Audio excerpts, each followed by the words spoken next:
the taxi driver's son, every morning before sunrise.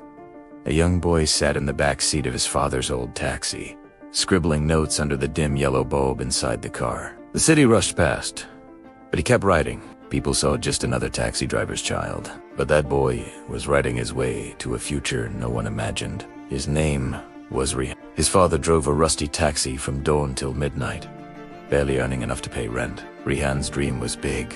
He wanted to be a writer, but with no study table, no library, and no quiet room, he had only one place to think: his father's taxi. While his father picked passengers, Rehan sat in the back, notebook in hand, filling pages with stories and poems. Passengers laughed when they saw him, a writer from a taxi.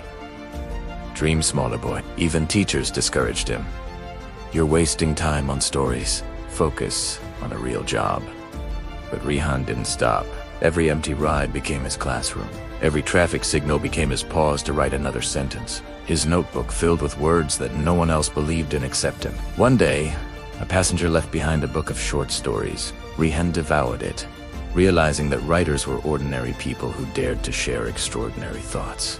Inspired, he sent one of his stories to a local newspaper. At first, rejection letters poured in 10, 20, 50.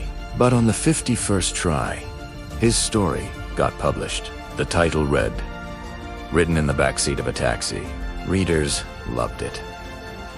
Publishers noticed. Soon Rehan's stories turned into books, and his books turned into awards. He became known as the backseat writer, proof that greatness can be born in the humblest of places. At every award ceremony, he would say, "This pen was my steering wheel. My words were my journey, and my father's taxi was my first library." Friends, maybe you feel stuck in a life that looks too small for your dreams. Maybe your backseat doesn't look like a place where success can be born. But remember, greatness doesn't need a palace. It just needs passion, persistence, and the courage to keep writing your own story no matter where you are. So if your dreams feel out of reach, think of the taxi driver's son who turned a backseat into a throne of success. If this story inspired you, share it with someone who needs to believe that humble beginnings can create powerful endings.